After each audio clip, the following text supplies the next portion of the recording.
साथियों, भक्ति एक दर्शन, एक विज्ञान।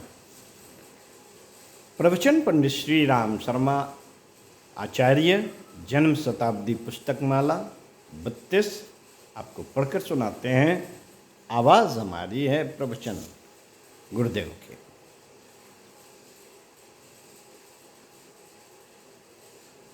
सुनते हैं गायत्री मंत्र हमारे साथ साथ। ओम भूर्भुवः स्वः तत्सवितुर्वरेण्यं भर्गो देवस्य धीमहि धियो यो नः प्रचोदयात्। देवियों, भाई, जब स्वाति नक्षत्र आया और स्वाति नक्षत्र में वर्षा हुई तो वर्षात से सीपों में मोती पैदा हो गए, बांसों में वंश लोचन पैदा हो गए। सबने खुशियां मनाई, लेकिन बहुतों ने ये शिकायत की कि हमारे अंदर मोती क्यों नहीं पैदा हुए। थोड़ी सी सीपों के अलावा सभी सीपें इकट्ठी होकर जमा हो गईं और शिकायत करने लगीं कि आपने हमारे अंदर मोती क्यों नहीं पैदा किए, हमारी पुकार को क्यों नहीं सुना। स्वाति की बूंदों ने जवाब दिया कि आप में से जिन सीपियों ने मुंह खोल कर रखा था और जिन सीपी में मोती पैदा करने की ताकत थी, उनको हमारी सहायता मिली और मोती पैदा हो गए। जिन सीपों की बनावट ऐसी नहीं थी कि उनमें मोती पैदा किया जा सके और जिन सीपों ने मुंह नहीं खोले, वे खाली हाथ रह गईं और खाली हाथ रहना पड़ेगा। जिन बांसों के पेड़ों के अंदर सुराख नहीं थे, उनमें वंशलोचन पैदा नहीं हो सका। पेड़ों की शिकायत अपनी जगह पर कायम और स्वाति बूंदों की सफाई अपनी जगह पर कायम। ये शिकायतें तो होती रहेंगी मित्रों, ये शिकायतें तो होती रहेंगी और होती रहनी चाहिए कि हमने भगवान की भक्ति को, पूजा को, उपासना की, जप अनुष्ठान किए, उपासना की, जप अनुष्ठान किए, फिर भी हम खाली हाथ रह गए। शिकायत अपनी जगह पर सही और जवाब एवं समाधान अपनी जगह पर सही है। आपने मुंह क्यों नहीं खोला, अपने अंदर विशेषता पैदा क्यों नहीं की, जिससे हमारी स्वाति की बूंदें तुम्हारे अंदर प्रवेश करने के बाद में मोती बना देने की सामर्थ्य होती। तुमने यह क्यों नहीं किया। मित्रों, एक बार बहुत जोर से वर्षा हुई, सब जगह पानी ही पानी दिखाई देने लगा, लेकिन चट्टानों ने शिकायत की कि हमको इस पानी से कुछ भी फायदा नहीं हो सका। वर्षा ने हमारे साथ अन्याय किया, पक्षपात किया। हजारों वर्षों में एक भी घास पैदा नहीं हो रही है। हजारों इंच वर्षा हो गई पर घास का एक तिनका तक पैदा नहीं हुआ। तो क्या यह शिकायत गलत है? बिल्कुल सही है, 100% सही है। यह बादलों का बड़ा न्याय व पक्षपात है। ये कहीं हरियाली पैदा करते हैं और कहीं तालाब बना देते हैं, लेकिन इन चट्टानों को कोई फायदा नहीं पहुंचा सकते। क्यों साहब, ये शिकायतें सही हैं? हाँ, शिकायतें तो बिल्कुल सही हैं, लेकिन जवाब उससे भी ज्यादा सही है।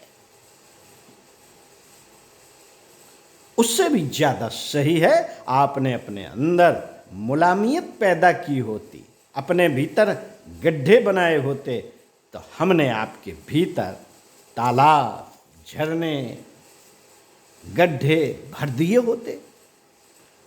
आप क्यों नहीं अपने भीतर गड्ढे बनाते? मुलायमियत क्यों नहीं अपने भीतर पैदा करते?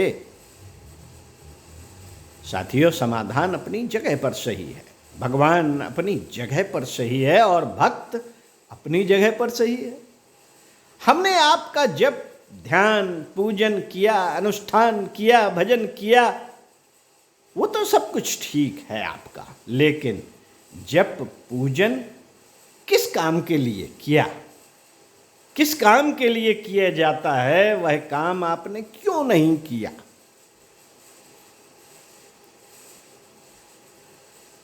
तो आपको रिझाने के लिए कौन सा काम किया जाता है? नाच कूद करते तो हैं। भगवान को रिझाने के लिए नाच कूद करने की कोई जरूरत नहीं है। आपका नाच कूद देखने के लिए भगवान को फुर्सत नहीं है। बाजीगर तरह तरह की छलांग लगाते, तमाशे दिखाते हैं बच्चों को बहकाने के लिए, यह काफी है। लेकिन बड़े आदमियों को उन बहकावों को देखने की कोई फुर्सत नहीं है। पात्रता है कि नहीं? मित्रों, आपका अनुष्ठान देखने के लिए गायत्री माता को फुर्सत नहीं है। उनके पास जरा सा भी समय नहीं है कि आप कितना नाच कूद कर सकते हैं, कितनी बाजीगरी दिखा सकते हैं और कितनी तरह के खेल खिलौने कर सकते हैं। आपका खेल खिलौना देखने की उनको फुर्सत कहाँ है? फुर्सत कहाँ है?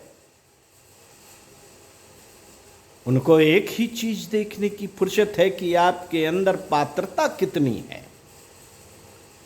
आपको कोई सुख मिला है या और कोई बात, दूसरी बात हुई, यह न किसी को सुनने की जरूरत है और न किसी के सुनने में फायदा है।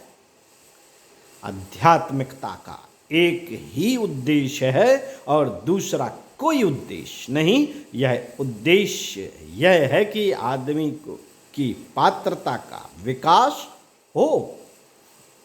बादल पानी तो बरसा सकते हैं, लेकिन पानी से फायदा उठाने के लिए कोई ना कोई बर्तन घर में रखना पड़ेगा। एक कटोरी आपके आंगन में रखी है तो एक ही कटोरी पानी मिलेगा। यदि एक बाल्टी आंगन में रखी है तो आपको एक बाल्टी भर पानी मिलेगा। एक गड्ढा बना करके रखा है तो गड्ढा भर पानी मिलेगा।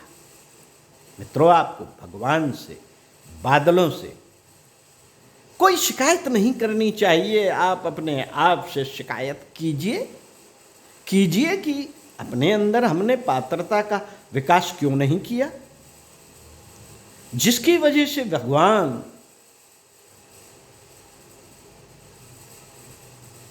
जी की जिसकी वजह से भगवान जी को झक मार के आपके पास आना पड़ता। अब तो मैं ये कहता हूं कि भगवान जी को झक मार कर हमारे चरण चूमने पड़ते।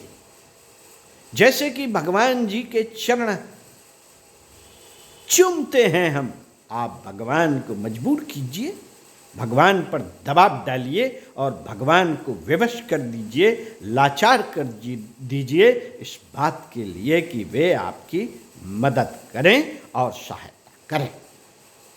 आप लाचार क्यों नहीं करते भगवान जी को? आप भगवान जी को लाचार कीजिए अपने चरित्र के द्वारा, अपने गुण, कर्म और स्वभाव के द्वारा।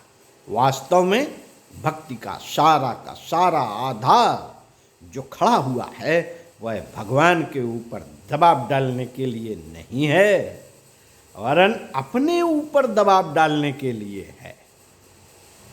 भक्ति अपने भीतर प्यार और मोहब्बत जगाने के लिए की जाती है। ओम शांति। इसी क्रम में आगे पढ़कर बताएंगे भाग 2 में।